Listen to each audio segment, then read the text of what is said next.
Lors d'un dîner de famille, ma nièce a ricané, on ne s'assoit pas avec les gens comme vous. Ils ont tous ri. Ce qu'ils ne savaient pas? Je suis propriétaire de tous les logements qu'ils occupent. La suite a été magnifique.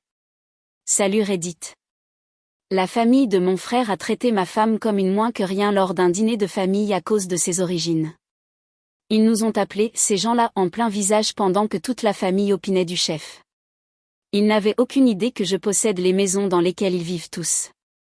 Au moment du dessert, j'avais passé quelques coups de fil. Le lundi matin, leur monde s'effondrait. Voici comment ça s'est passé. Je m'appelle Maxime, homme de 34 ans, et j'ai passé la dernière décennie à me constituer un portefeuille immobilier en province. J'ai commencé avec une saisie immobilière quand j'avais 24 ans. Je l'ai retapé moi-même, loué, et j'ai continué à réinvestir. Rien de clinquant ni de dramatique, juste un travail constant, des achats intelligents pendant la crise immobilière et beaucoup de patience pendant que les autres s'achetaient des voitures neuves et partaient en vacances. La première propriété était un désastre quand je l'ai achetée, une saisie bancaire vide depuis 8 mois, vandalisée 2 fois, avec une fuite de toiture qui avait détruit la moitié du plafond. La plupart des gens jetaient un coup d'œil et partaient en courant. J'y ai vu une opportunité, j'ai passé 6 mois à faire les travaux moi-même, arrachant le placo en ruine, remplaçant la toiture, mettant l'électricité aux normes, vitrifiant les parquets en chêne cachés sous une moquette dégoûtante. J'ai tout appris grâce à des vidéos YouTube et aux conseils des vendeurs du magasin de bricolage du coin. J'ai fait plein d'erreurs. Une fois, j'ai inversé le câblage d'une prise et j'ai failli déclencher un incendie. Une autre fois, j'ai installé des toilettes qui ont fui pendant 3 jours avant que je comprenne ce que j'avais mal fait. Mais chaque erreur m'a appris quelque chose. Et quand j'ai fini, cette maison avait meilleure allure que la moitié du quartier. Je l'ai louée 750 € par mois, ce qui semblait être une fortune à l'époque. J'ai utilisé ces revenus locatifs plus mon salaire pour économiser pour la prochaine propriété. Je vivais dans un studio qui me coûtait 350 € par mois. Je conduisais une vieille berline de 15 ans. Je mangeais beaucoup de riz et de poulet. Mes collègues me trouvaient bizarre de ne pas améliorer mon train de vie, mais j'avais un plan. Le marché a changé et les banques cherchaient désespérément à se débarrasser des biens saisis. J'avais économisé environ 35 000 € à ce moment-là, et soudainement, cela permettait d'acheter bien plus qu'avant. J'ai acquis 3 propriétés en 18 mois, toutes dessaisies, toutes nécessitant des travaux. J'ai passé chaque week-end et chaque soirée à les retaper, apprenant la plomberie, le chauffage et la menuiserie de base. À 30 ans, je possédais 10 biens. À 32 ans, j'en avais 15. Aujourd'hui, à 34 ans, j'ai 18 propriétés générant environ 22 000 € de loyer mensuel au total.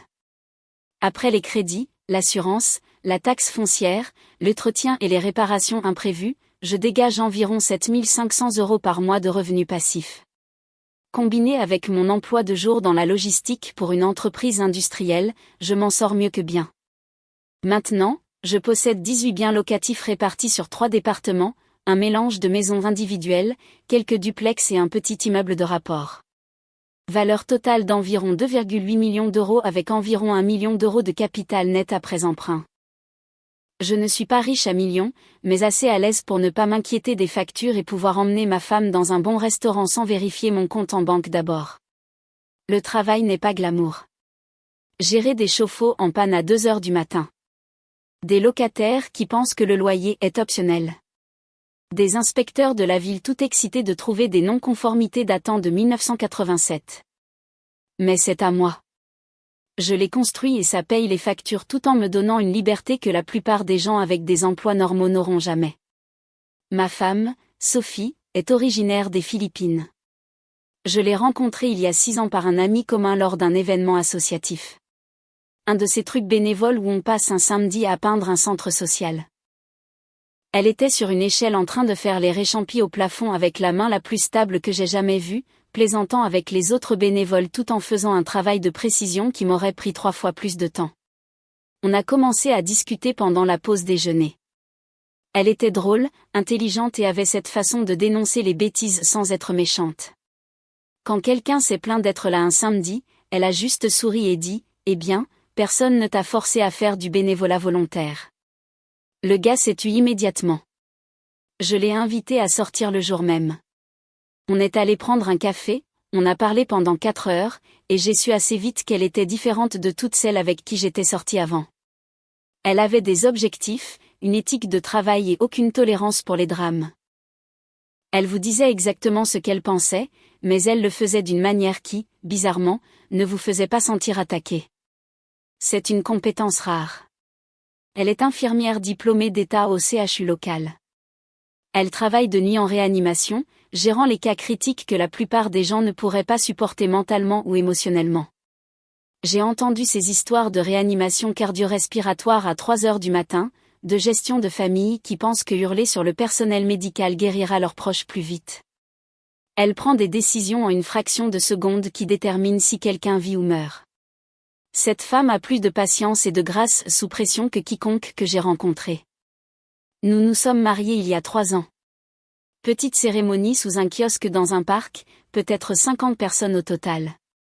Sa famille a pris l'avion depuis Manille. Parents, 2 frères et sœurs, une tante et 3 cousins.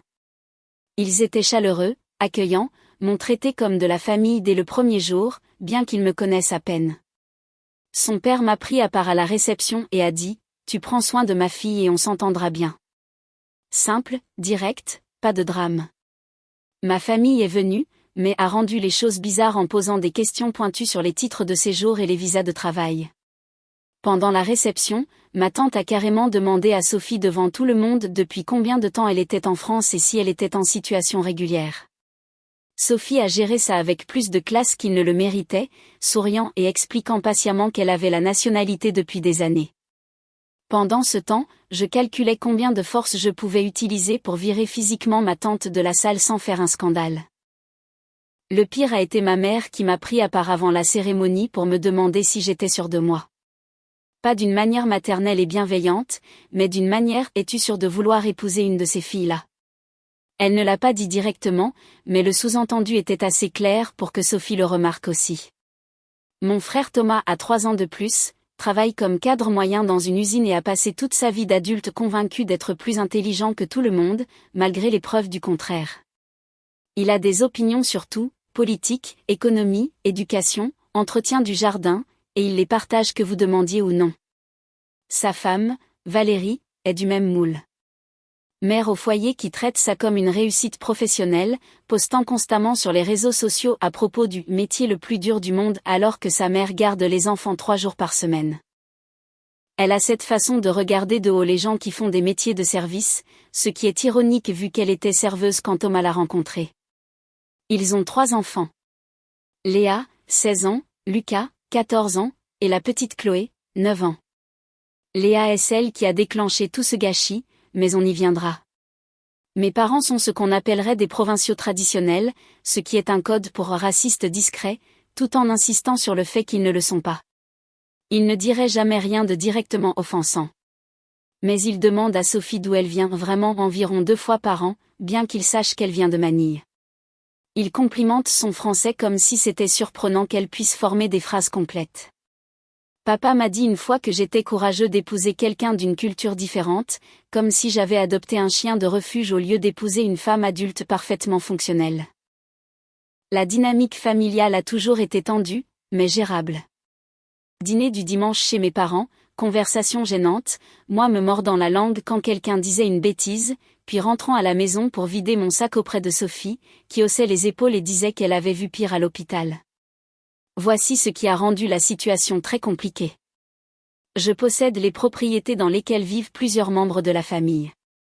La maison de mes parents, je l'ai achetée pour eux il y a 5 ans quand ils faisaient face à une saisie après que les frais médicaux non remboursés de l'opération du cœur de papa se soient accumulés. J'ai payé 140 000 € comptant, mis l'acte à mon nom, et je les ai laissés vivre là gratuitement. Ils pensent qu'ils sont toujours propriétaires parce que je n'ai jamais corrigé cette supposition. Ça semblait plus simple que de gérer les problèmes d'ego. La maison de Thomas et Valérie, je l'ai achetée comme investissement locatif en 2019, un joli T5 dans un bon quartier scolaire. Ils louaient à un propriétaire qui vendait, alors j'ai acheté et je les ai laissés rester au même loyer qu'ils payaient. 1 200 € par mois pour une maison qui devrait se louer 1 900 €. Tarif famille. Vous savez, ils n'ont aucune idée que je suis leur propriétaire.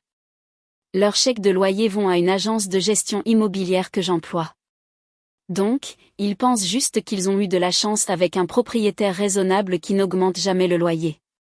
Mon oncle Gérard, le frère de papa, et sa femme Martine, louent un duplex que je possède dans l'est de la ville. Ils savent que je suis le propriétaire, mais je leur fais le même tarif famille, 800 € par mois pour un endroit qui en vaut 1300. Gérard est en invalidité depuis des années après un accident du travail. Donc, je me suis dit que j'aidais la famille.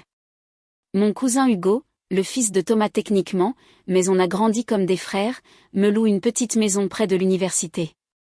Il essaie de finir son diplôme d'ingénieur à 29 ans après avoir abandonné 2 fois.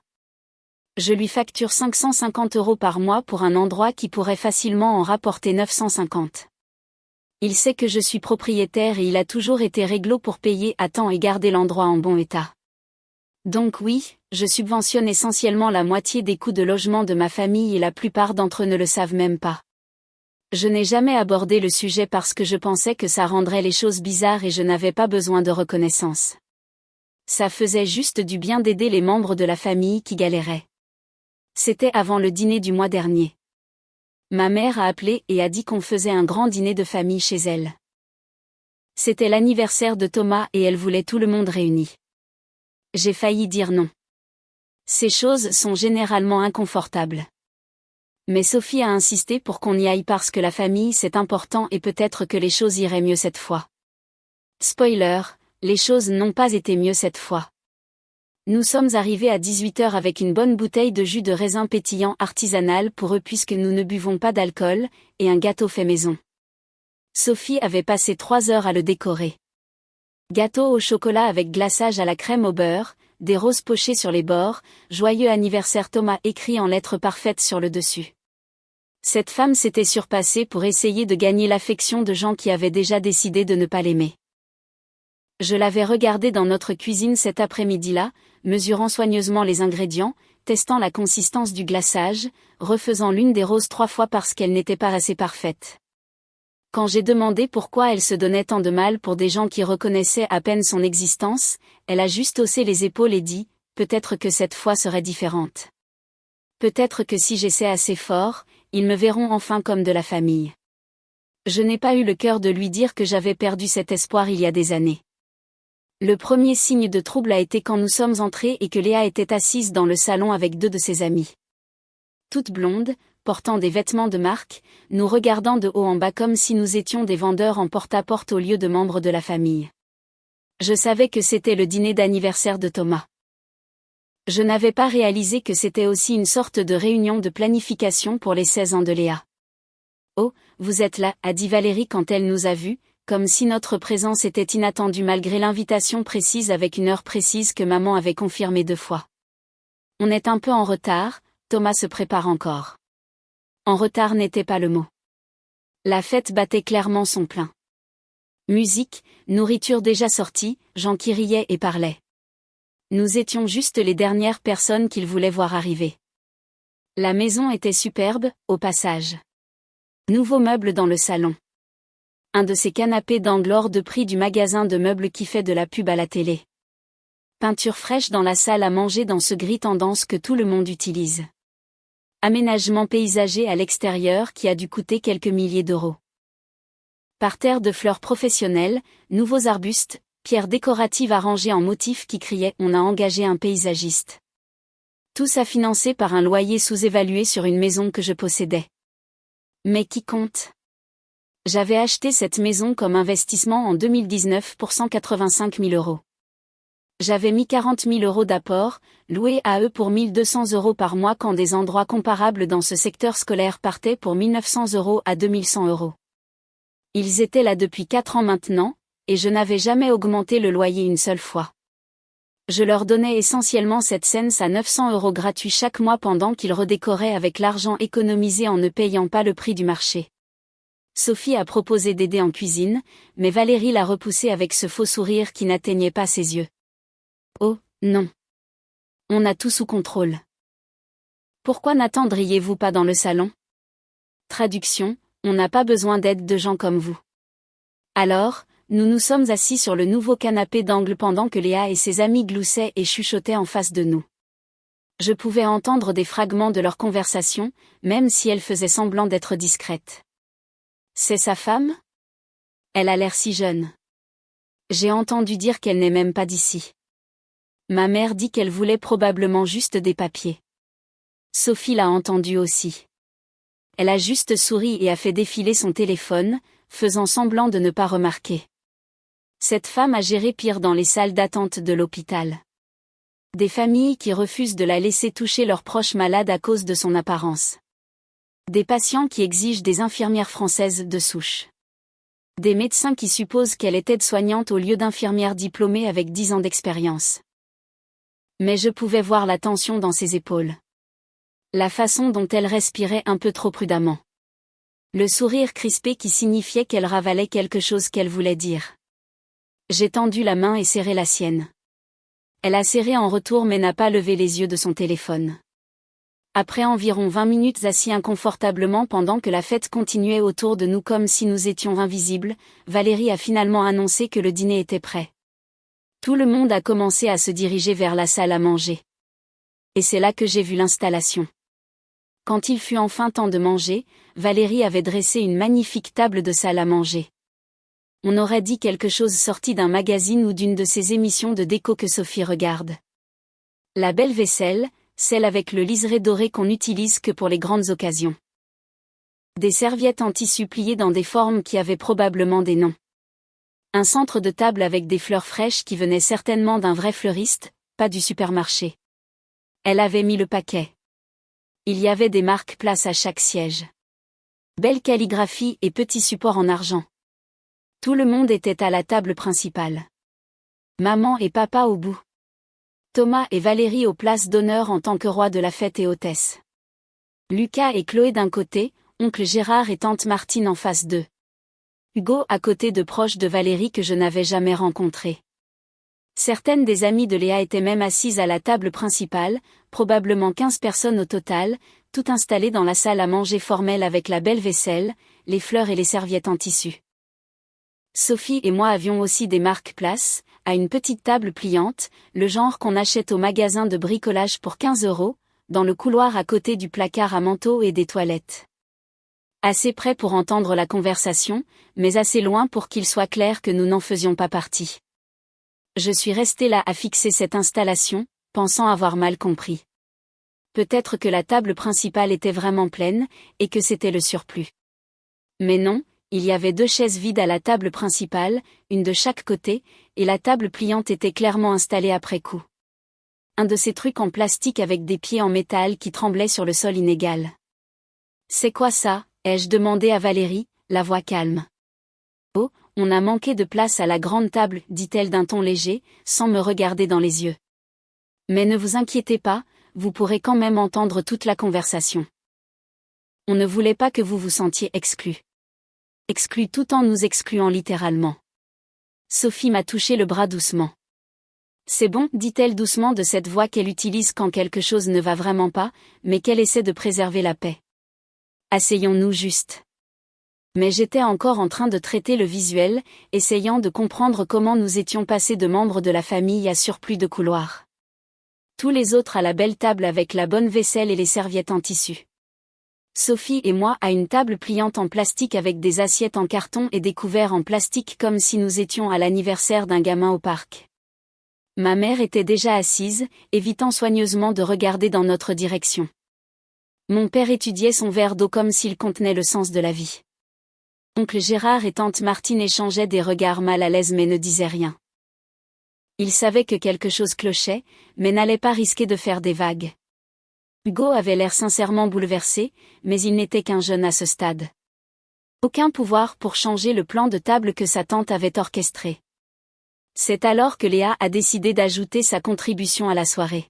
« De toute façon, on ne s'assoit pas vraiment avec les gens comme vous, a-t-elle dit assez fort pour que tout le monde l'entende. Elle regardait directement Sophie en le disant.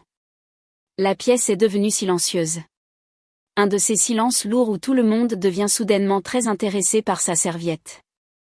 J'ai attendu que quelqu'un dise quelque chose pour la corriger, pour dire à une gamine de 16 ans qu'on ne parle pas aux gens comme ça. Thomas s'est raclé la gorge. Léa, ce n'est pas je veux dire. Ce qu'elle veut dire c'est. Valérie est intervenue en souriant d'une manière qui n'atteignait pas ses yeux.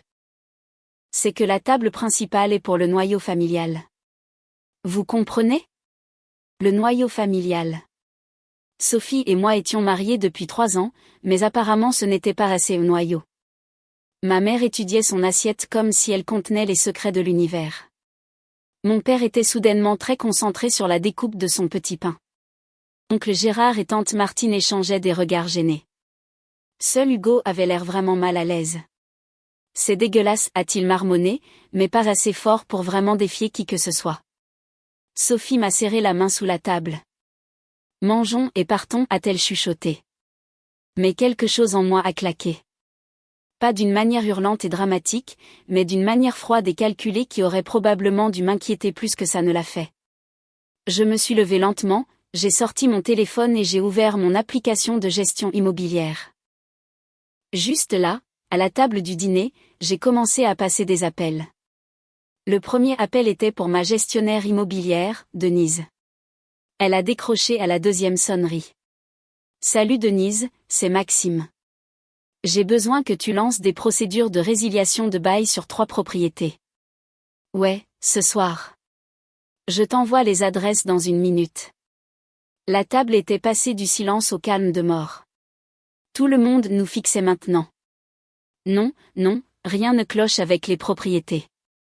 J'ai juste fini de faire des tarifs amis à des gens qui ne l'apprécient pas. Je pouvais voir le visage de Thomas commencer à comprendre ce qui se passait. Il avait pâli. Le deuxième appel était pour mon notaire, Maître Michel. J'ai laissé un message vocal puisque c'était dimanche soir. Bonjour maître, c'est Maxime. J'ai besoin que vous prépariez des documents pour moi. Je transfère la propriété du 447 rue des Érables à la banque. Papa et maman pourront négocier de nouveaux arrangements de paiement avec eux. J'expliquerai demain. Ma mère a carrément halté. Le visage de mon père était devenu rouge. Le troisième appel était pour mon expert comptable. David, j'ai besoin que tu restructures mon portefeuille. Je passe 3 propriétés au prix du marché immédiatement et j'en vends 1. Oui, je sais qu'on est dimanche. Je doublerai tes honoraires habituels pour le travail du week-end. J'ai raccroché et regardé autour de la table. Tout le monde était figé comme si quelqu'un avait appuyé sur pause sur leur vie. Alors, voici ce qui va se passer, dis-je calmement, regardant directement Thomas. Ton loyer passe au prix du marché à partir du mois prochain. C'est 2 000 € au lieu des 1 200 € que tu payais. Tu recevras l'avis officiel demain. La bouche de Thomas s'ouvrait et se fermait comme un poisson. Valérie était devenue blanche. Je me suis tournée vers oncle Gérard. Toi aussi. 1 300 € par mois à partir du mois prochain. Si vous ne pouvez pas vous le permettre, vous avez 60 jours pour trouver autre chose. Tante Martine a commencé à pleurer. Oncle Gérard fixait juste son assiette. Et maman, papa, la maison que vous pensez posséder, vous ne la possédez pas. Je la possède. Je vous ai laissé vivre là gratuitement parce que je pensais que la famille aidait la famille. Mais apparemment je ne suis pas du noyau familial, donc je rends l'acte à la banque. Vous pourrez négocier votre propre crédit avec eux. Bonne chance avec ça sur la retraite de papa.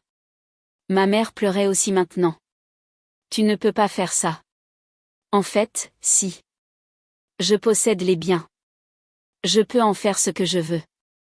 Thomas a finalement retrouvé sa voix. C'est de la folie. Pour un plan de table? Non, dis-je doucement. C'est pour des années à traiter ma femme comme si elle n'était pas assez bien pour cette famille. Pour les commentaires subtils, les suppositions, les regards. Aujourd'hui c'était juste la goutte d'eau. Je me suis tournée vers Léa, qui pleurait maintenant, comprenant probablement pour la première fois que les actes ont des conséquences.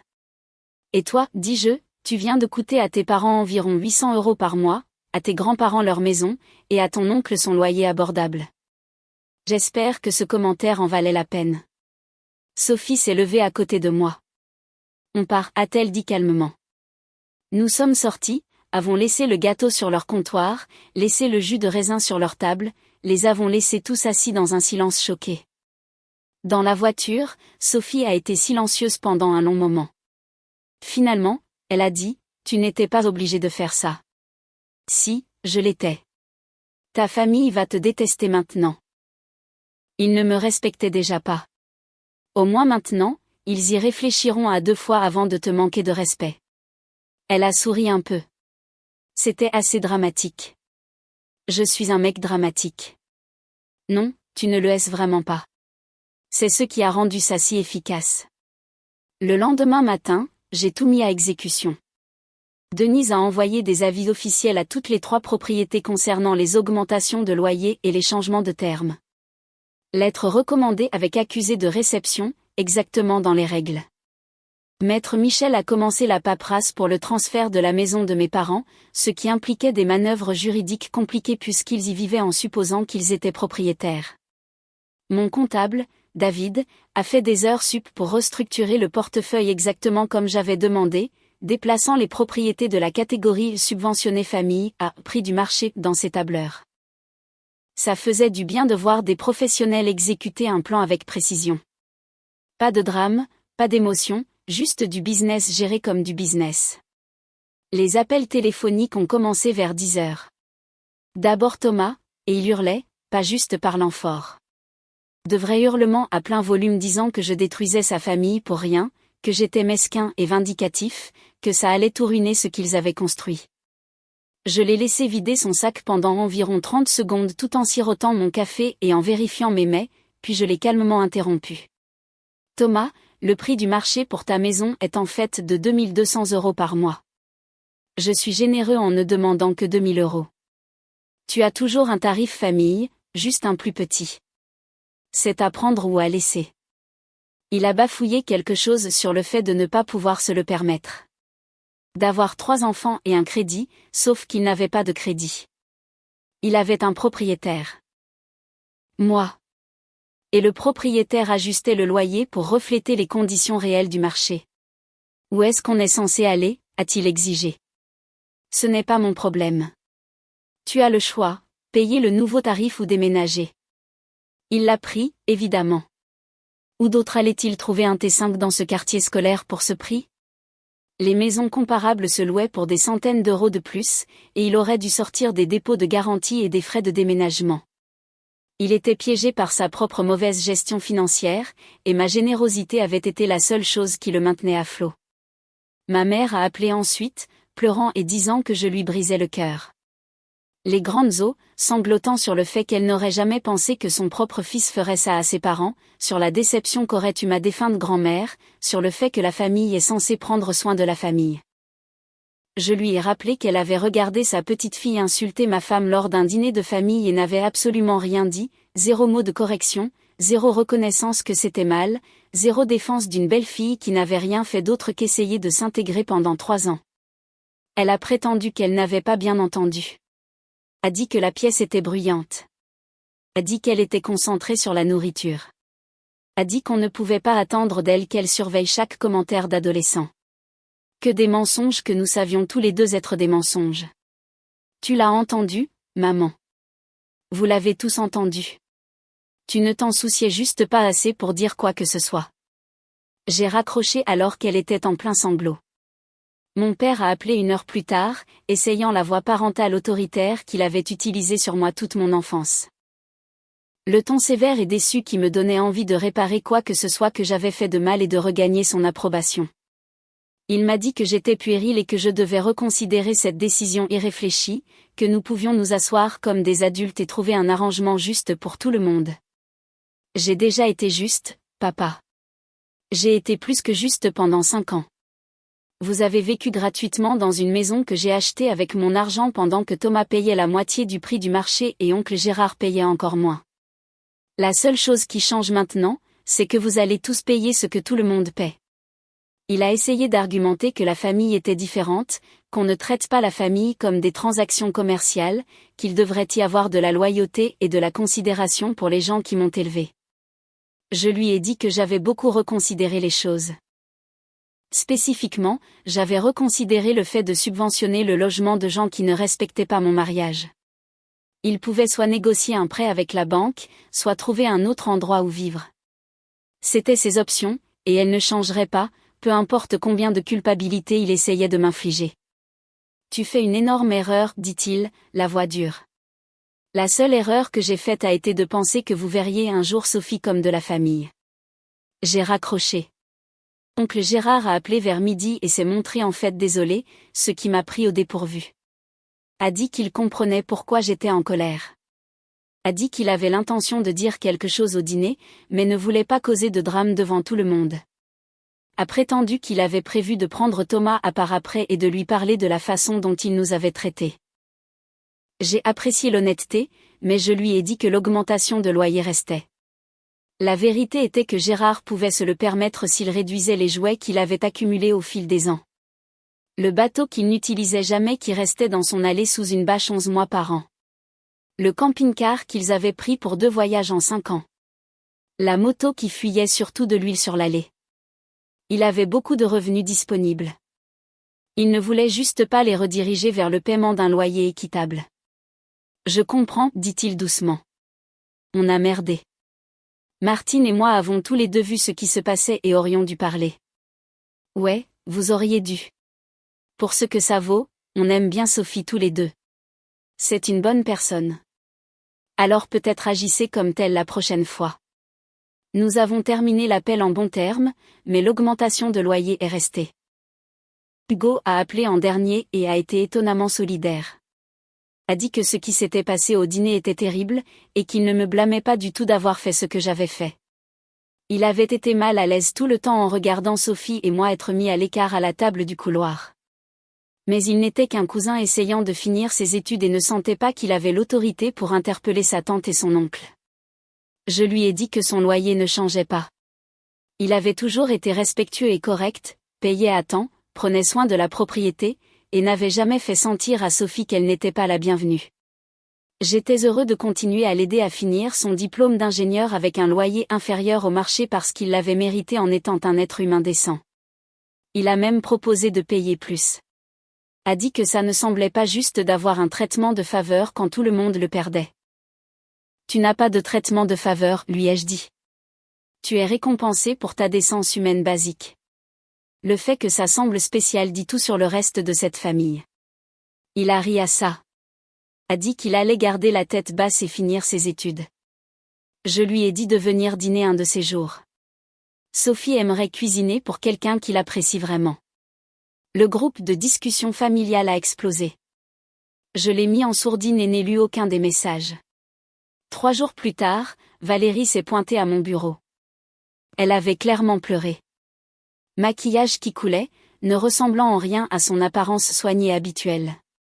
On peut parler, a-t-elle demandé. Je l'ai laissée entrer. Elle s'est assise et a immédiatement commencé avec les excuses. Elle était tellement désolée.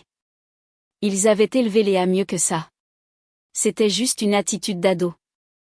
Ils n'ont jamais voulu que les choses aillent aussi loin. Tu sais ce que ça va nous faire financièrement, a-t-elle demandé.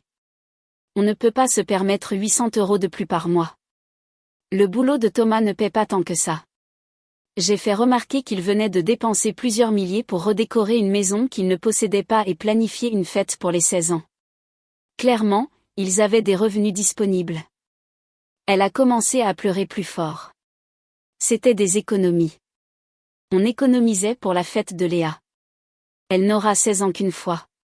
Et Sophie ne sera insultée au dîner de famille qu'une fois. Ou du moins elle a intérêt. Valérie a essayé un angle différent. Qu'est-ce qu'on peut faire pour arranger ça? Léa va s'excuser. Nous le ferons tous. S'il te plaît, ne nous fais pas ça. C'est déjà fait. J'ai dit que les avis ont été envoyés. Les contrats sont mis à jour. Vous pouvez soit payer le nouveau tarif soit déménager. Où sommes-nous censés trouver 800 € supplémentaires par mois? Je ne sais pas, Valérie. Peut-être que Thomas peut demander une augmentation. Peut-être que tu pourrais prendre un emploi. Peut-être que vous pourriez réduire la déco et les fêtes d'anniversaire coûteuses. Ce n'est pas mon problème. Elle est partie en pleurant. 2 semaines plus tard, j'ai reçu une lettre d'un avocat représentant mes parents. Ils me poursuivaient pour abus de faiblesse et prétendaient que je leur avais promis la maison. L'affaire a été classée sans suite quand j'ai montré l'acte à mon nom et les relevés bancaires montrant que j'avais payé en totalité. Leur avocat s'est même excusé auprès de moi après. A dit qu'il avait dit à mes parents qu'ils n'avaient aucun dossier, mais qu'ils avaient insisté pour déposer plainte quand même. Thomas et Valérie ont commencé à payer le nouveau loyer, mais ils galéraient clairement. J'ai entendu par Hugo qu'ils avaient annulé la fête des 16 ans de Léa et mis le bateau en vente. Valérie a pris un emploi à temps partiel dans un cabinet médical à l'accueil. Oncle Gérard et tante Martine ont payé le loyer augmenté pendant 2 mois, puis ont déménagé dans un duplex moins cher à l'autre bout de la ville. Sans rancune. Ils ne pouvaient vraiment pas se le permettre avec la pension d'invalidité, et je l'ai compris. Je leur ai écrit une belle lettre de recommandation pour leur nouveau propriétaire. Mes parents ont fini par négocier un prêt hypothécaire avec la banque, mais aux taux actuels du marché au lieu de la faire en or qu'ils auraient eu il y a des années quand ils possédaient réellement la maison. Leur mensualité a presque doublé. Papa a dû sortir de sa retraite et prendre un emploi à temps partiel dans un magasin de bricolage. La famille a arrêté de nous inviter à des trucs, ce qui était exactement ce que je voulais. Plus de dîners gênants, plus de commentaires subtils, plus besoin de faire semblant que tout allait bien. Hugo venait toujours dîner parfois. C'était quelqu'un de bien et Sophie l'aimait bien. Il s'est excusé environ 10 fois pour ne pas avoir parlé plus fermement au dîner. Je lui ai dit de ne pas s'en faire. Il n'était qu'un locataire essayant de finir ses études, ce n'était pas son boulot de faire la police sur le comportement de sa tante et son oncle. Environ 3 mois après l'incident du dîner, j'ai reçu un SMS de Léa. De longues excuses décousues sur le fait qu'elle avait été jeune et stupide et influencée par l'attitude de ses parents. Elle avait commencé à faire du bénévolat dans un centre social avec des familles immigrées et avait réalisé à quel point elle avait été ignorante. J'ai apprécié les excuses, mais je n'ai pas répondu. Certaines leçons doivent marquer. 6 mois plus tard, Thomas a appelé, ne criant pas cette fois, en fait humble. A dit qu'il voulait s'excuser, qu'il avait beaucoup réfléchi à ce qui s'était passé et réalisé qu'ils avaient eu tort. Je comprends maintenant, a-t-il dit. On a traité Sophie comme une moins que rien et tu avais raison d'être en colère. Je n'étais pas en colère. Je l'ai corrigé. J'avais fini. C'est juste. Y a-t-il un moyen pour qu'on puisse? Je ne sais pas, arranger ça? Tu peux commencer par traiter ma femme avec respect quand tu la vois en public. Tu peux arrêter de faire des suppositions sur les gens basées sur leurs origines. Tu peux mieux éduquer tes enfants. On essaie. Valérie travaille avec Léa sur des trucs de sensibilité culturelle. Bien. Est-ce que le loyer va redescendre un jour? Non. Il a soupiré. Je m'en doutais, mais je devais demander. Nous ne sommes plus proches. Les réunions de famille ne nous incluent pas, ce qui me convient très bien. Mes parents et moi avons une relation cordiale mais distante.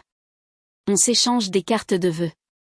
Je m'assure qu'ils ne sont pas littéralement sans abri, mais la chaleur a disparu. Sophie gère tout ça avec la même grâce qu'elle montre pour tout le reste. Dit qu'elle a géré pire racisme de la part des familles de patients qui refusent de la laisser les soigner à cause de son apparence. Au moins, la bigoterie de ma famille a eu des conséquences.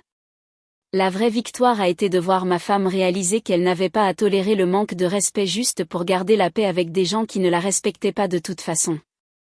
Elle s'était mordu la langue pendant 3 ans en essayant de gagner l'affection de ma famille. Et en un dîner, elle a eu la permission d'arrêter d'essayer. Ces jours-ci, nous passons les fêtes avec sa famille, soit en prenant l'avion pour Manille soit en les recevant ici. Ses parents sont chaleureux, accueillants, et me traitent comme leur propre fils malgré les différences culturelles. Ses frères et sœurs font des appels vidéo chaque semaine juste pour discuter. C'est à ça que ressemble une vraie famille. Le mois dernier, nous avons signé pour un autre bien locatif, un joli duplex près de l'université. Sophie a suggéré qu'on le loue à des étudiants internationaux à des tarifs honnêtes. Leur donner un bon point de chute quand ils sont nouveaux dans le pays. On travaille avec le bureau des étudiants internationaux pour que ça se fasse. Mon portefeuille immobilier se porte mieux que jamais. Il s'avère que gérer une entreprise basée sur les prix réels du marché au lieu des tarifs de faveur pour la famille est plus rentable. Qui l'eût cru? Valérie poste occasionnellement des trucs passifs-agressifs sur les réseaux sociaux à propos de la loyauté familiale et du pardon. Je l'ai bloqué, mais Hugo fait des captures d'écran des meilleures et me les envoie. On en rigole bien. Léa a eu son bac le mois dernier. J'ai envoyé une carte avec un bon d'achat de 50 € pour une librairie. Petit geste, mais ça semblait juste. Elle va apparemment en IUT carrière sociale. Valérie s'en est plainte dans le groupe de la famille, que j'ai toujours en silencieux, mais Hugo me tient au courant. Elle a dit qu'elle aurait souhaité que Léa fasse quelque chose de plus respectable, comme école de commerce ou infirmière. Certaines personnes n'apprennent jamais. La leçon que j'ai tirée de tout ça, c'est qu'on ne peut pas acheter le respect avec la générosité. Vous pouvez subventionner les coûts de logement de quelqu'un, l'aider financièrement, vous plier en quatre pour essayer de maintenir la paix, et ils vous traiteront toujours comme une moins que rien s'ils ont décidé que vous ne valez pas leur respect. Mais vous pouvez absolument facturer les prix du marché aux gens qui n'apprécient pas la réduction.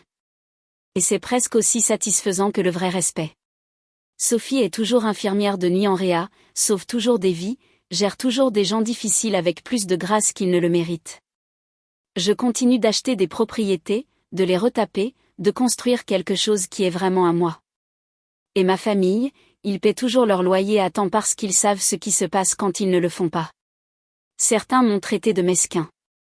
Peut-être que je le suis, mais je préfère voir ça comme poser des limites avec des conséquences financières. On n'insulte pas ma femme tout en bénéficiant de ma générosité. Ça ne marche pas comme ça. Les propriétés que je possède se portent bien. Les locataires qui respectent l'arrangement ont un traitement équitable. Ceux qui ont appris à la dure apprennent encore. Et Sophie et moi, nous construisons une vie entourée de gens qui nous estiment vraiment. Sa famille, nos amis, les étudiants internationaux qui sont reconnaissants d'avoir un propriétaire qui les traite équitablement au lieu d'essayer d'exploiter leur vulnérabilité. Ça vaut plus que n'importe quel dîner de famille à la table du noyau familial. La semaine dernière, mon père a appelé et a demandé si on pourrait envisager de venir au dîner d'anniversaire de Thomas le mois prochain. A dit qu'ils aimeraient vraiment nous avoir là, que ce ne serait pas pareil sans nous. J'ai demandé si Sophie serait assise à la table principale. Long silence. Bien sûr, a-t-il dit finalement. J'y réfléchirai, lui ai-je dit. Je n'irai probablement pas. Certains ponts valent mieux rester brûlés, mais c'était agréable d'être invité correctement. Si vous avez aimé cette vidéo, merci de cliquer sur le bouton s'abonner. Cela aide vraiment la chaîne et nous aide à vous apporter plus de meilleures histoires. Merci.